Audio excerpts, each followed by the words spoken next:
दिन लोग देखकर उसको प्रणाम करते हैं, माता पिता को नमन करते हैं। क्यों? आप अपने बच्चे हो, आपसे पूछेंगे, आपकी औलाद आपसे पूछेगी, आपके आने वाली पीढ़ी आपसे पूछेगी, माँ ये कौन सा नाटक बनाकर रखा है तुम लोगों ने? समी का पत्ता दे, समी का पत्ता ले, मिलने जाओ तो समी का पत्ता क्यों लिया दिया जाता है? बच्चे पूछेंगे। आज की पीढ़ी बहुत प्रश्न करती है, उसको उत्तर देना पड़ेगा कि एक पत्ते में 14 करोड़ स्वर्ण मुद्रा का फल होता है।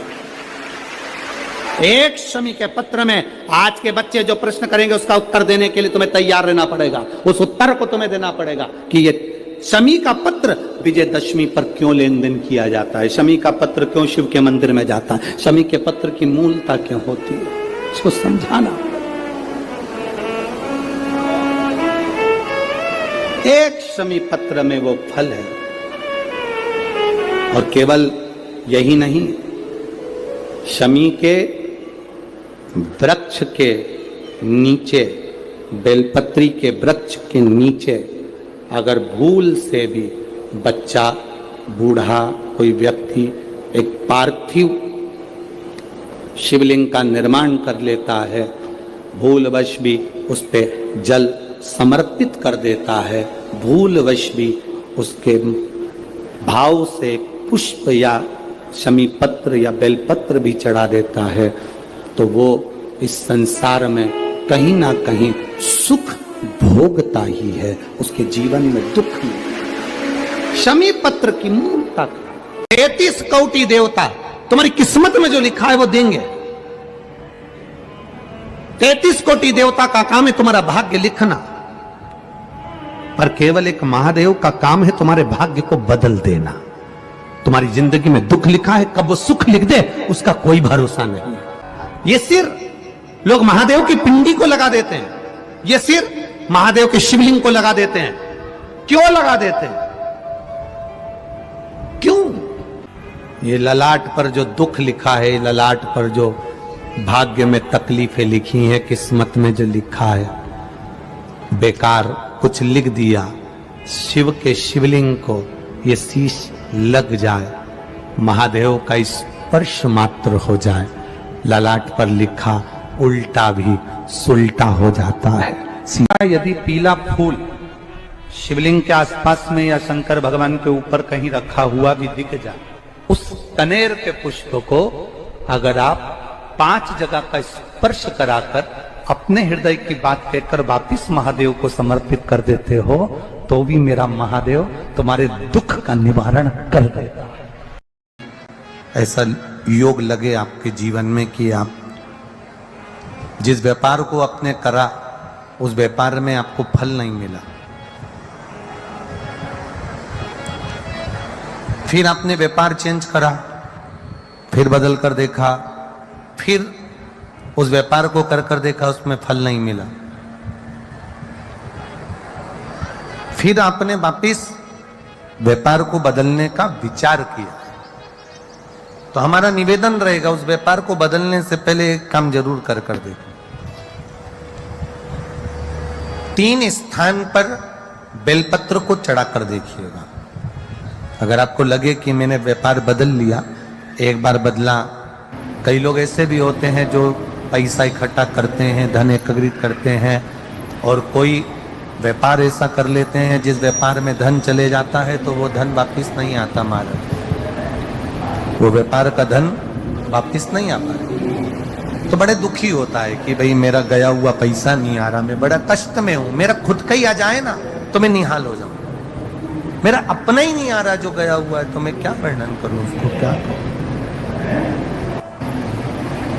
उनके लिए भी ये प्रयोग, ये शिव विद्येश्वर संहिता का ये भाव बड़ा सुंदर है।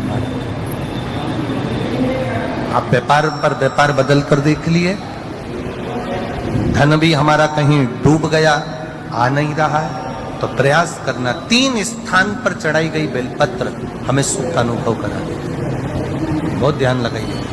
पहला, अशोक सुंदरी की जगह। अब ये बेलपत्र जब भी आप चढ़ाएंगे तो रविवार की अगर प्रदोष पड़ जाए, कौन से दिन? रविवार की प्रदोष के दिन ये प्रयोग अवश्य कर कर देखिएगा। ज्यादा बार नहीं करना है, केवल एक ही बार करना, बाबा स्वयं कृपा करेगा।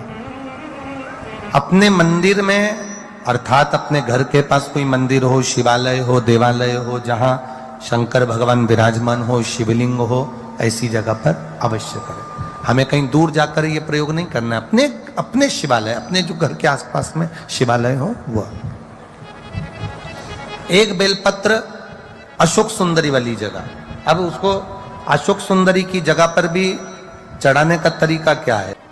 जब हम बेलपत्र चढ़ाएंगे तो उस बेलपत्र को चढ़ाते समय आपकी जो बेलपत्र की डंडी है, वो बेलपत्र, रविवार प्रदोष के दिन का ये उपाय है महाराज। ये बेलपत्र की जो डंडी है, इस डंडी का भाग शिवलिंग की ओर होना चाहिए। ये जो डंडी है, इसका भाग अशोक सुंदरी पर जब चढ़ाएंगे तो शिवलिंग की ओर इसका भाग होगा महाराज। दूसरी, बेलपत्र को जब हम समर्पित करेंगे, जया किसके लिए कर्मा है? जो पैसे ले गया और दे नहीं रहा। आपने हाथ कर जोड़ लिए, फोन कर लिए, 50 बार बोन भैया, 50 बार विनती कर दी, वो नहीं दे रहा ना। आप उसके लिए भस्म का लिंग तैयार कर कर उसका पूजन, उसका स्मरण कर कर उससे विनती कर, बाद में उसी का विसर्जन उसी वृक्ष के नीचे जयलाल कर धीरे धीरे नाम स्मरण कर कर छोड़। उस भस्म का थोड़ा सा भाग लेकर आए, मस्तक पर तिलक लगाकर केवल एक बार या तो फोन पर बात कर ले या उसको बोल दे कि हमारा धन दे दीजिए। उसके बाद बाबा जाने और बाबा भस्म दारी जा रहे। अब वो भूत भावन भूतेश्वर भगवान भस्म रमाने वाला रमैया मेरा शिव। कुबेर को बुलाया, कुबेर शमी का एक पत्ता तोड़ा, शमी का एक पत्ता कुबेर ने तोड़ा और पृथ्वी पर आकर शमी के पत्ते को तोड़कर कोस को दे दिया। कोस, ये शमी का पत्ता ले। कोस ने कहा मुझे 14 करोड़ स्वर्ण मुद्रा चाहिए, ये पत्ते का क्या करूंगा? 14 करोड़ मुझे स्वर्ण मुद्रा चाहिए, इस पत्ते का क्या करूंगा? तब कुबेर ने जो पत्ता दिया और कोस से कहा कि यह बर्तन तू महर्षि को ले जाकर दे देना, वो महर्षि समझ जाएंगे इस पत्ते में क्या है। बर्तन तू महर्षि के पास में एक शमी का पत्ता ले जाकर कोस ने दिया। कोस ने जैसे ही दिया, बर्तन तू ने उस पत्ते को अपने सिर से लगा लिया और जान गया ये मेरे महादेव का शमी का पत्र है। एक पत्ते में 14 करोड़ सोने की मुद्रा का फल होता है। 14 करोड़ सोने की मुद्रा का फल एक शमी के पत्ते में होता है। तुरंत बर्तंतु महर्षि ने शंकर की आराधना कर कर शिव जी से हाथ जोड़कर प्रार्थना करी, बाबा प्रकट हो। देवादिदेव महादेव प्रकट होकर कहते हैं, बर्तंतु मांगो तुम्हें क्या चाहिए। बर्तंतु कहते हैं, बाबा शरदीय नवरात्रि पूर्ण होने पर जो विजयदशमी आए, उस दशमी के दिन जो एक शमी का पत्र भूलवश भी महादेव को समर्पित कर दे, उसकी जिंदगी में कभी संपदा की कमी ना आए।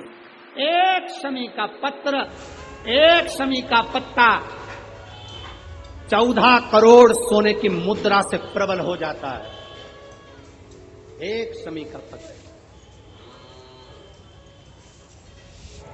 आज भी कई जगह पर विजयदशमी के दिन, कई स्थानों पर विजयदशमी के दिन शमी के पत्ते का लेन देन होता है। शमी के यहाँ होता है कि नहीं होता हमको स्मरण नहीं है, महाराष्ट्र में तो, पर कई जगह होता है। यहाँ पर भी शमी का जो पत्र होता है, विजयदशमी के दिन लोग देकर उसको प्रणाम करते हैं, माता पिता को नमन करते हैं। क्यों? आप अपने बच्चे हो, आपसे पूछेंगे, आपकी औलाद आपसे पूछेगी, आपके आने वाली पीढ़ी आपसे पूछेगी, माँ ये कौन सा नाटक बनाकर रखा है तुम लोगों ने? शमी का पत्ता दे, शमी का पत्ता ले, मिलने जाओ तो शमी का पत्ता। शमी का पत्ता क्यों लिया दिया जाता है? बच्चे पूछेंगे, आज की पीढ़ी बहुत प्रश्न करती है, उसको उत्तर देना पड़ेगा कि एक पत्ते में 14 करोड़ स्वर्ण मुद्रा का फल होता है। एक शमी के पत्र में आज के बच्चे जो प्रश्न करेंगे उसका उत्तर देने के लिए तुम्हें तैयार रहना पड़ेगा। उस उत्तर को तुम्हें देना पड़ेगा कि ये शमी का पत्र विजयदशमी पर क्यों लेन देन किया जाता है, शमी का पत्र क्यों शिव के मंदिर में जाता है, शमी के पत्र की मूलता क्यों होती है, उसको समझाना। एक शमी पत्र में वो फल है। और केवल यही नहीं, शमी के वृक्ष के नीचे, बेलपत्री के वृक्ष के नीचे अगर भूल से भी बच्चा, बूढ़ा, कोई व्यक्ति एक पार्थिव शिवलिंग का निर्माण कर लेता है, भूलवश भी उस पे जल समर्पित कर देता है, भूलवश भी उसके भाव से पुष्प या शमी पत्र या बेलपत्र भी चढ़ा देता है, तो वो इस संसार में कहीं ना कहीं सुख भोगता ही है, उसके जीवन में दुख नहीं। शमी पत्र की मूलता। श्री शिवाय नमस्तुभ्याम, हर हर महादेव। आपका वीडियो में स्वागत है। दोस्तों, नवरात्रि के 9 दिनों का समापन हो गया है और दशहरा, जिसे विजयादशमी भी कहते हैं, का दिन आ गया है। केवल दशहरा के दिन आप क्या उपाय कर सकते हैं, यह इस वीडियो में गुरुजी द्वारा बताया गया है। यह एक उपाय आपको धनवान बना देगा। दोस्तों, उससे पहले यदि आपने हमारे चैनल को सब्सक्राइब नहीं किया है तो चैनल को सब्सक्राइब करना ना भूलें। चलिए अब चलते हैं, आपको उपाय में करना क्या है। आपको केवल और केवल एक शमी पत्र लेना है और दशहरा के दिन शिव जी को समर्पित करना है। यदि आपके घर में शिवलिंग हो तो आप यह उपाय घर में भी कर सकते हैं, वरना आप मंदिर भी जा सकते हैं और दशहरा के पूरे दिन में से किसी भी समय आप एक शमी पत्र लें और शिवलिंग पर शिव जी को चढ़ा दें, क्योंकि एक शमी पत्र में 14 करोड़ स्वर्ण मुद्राओं का फल होता है। यह कार्य आपको केवल और केवल दशहरा पर करना है। दोस्तों, दूसरा उपाय, यदि आपके यहाँ शमी का पौधा है तो आप यदि शमी के पौधे के नीचे पार्थिव शिवलिंग का निर्माण करके उसकी पूजा करते हैं, विधि विधान से पूजा करते हैं, तो आपके जीवन में सुख की प्राप्ति होती है। तीसरा उपाय भी दशहरा के दिन ही करना है। आपको शमी के पौधे का पूजन करना है। आपको उस पर जल चढ़ाना है, चंदन, टीका आदि हर चीज करके उसकी विधि विधान से पूजा करनी है और अपनी कामना करनी है। ऐसा करने से आपके सारे दोष समाप्त हो जाते हैं। हम आशा करते हैं आपको शमी पत्र के ये छोटे छोटे उपाय समझ आ गए होंगे। यदि उपाय में कोई भी समस्या आए तो आप कमेंट करके पूछ सकते हैं। ऐसे ही वीडियो देखने व सुनने के लिए हमारे साथ बने रहें और चैनल को सब्सक्राइब करना ना भूलें। ये वीडियो पसंद आई हो तो वीडियो को लाइक, कमेंट और शेयर करें।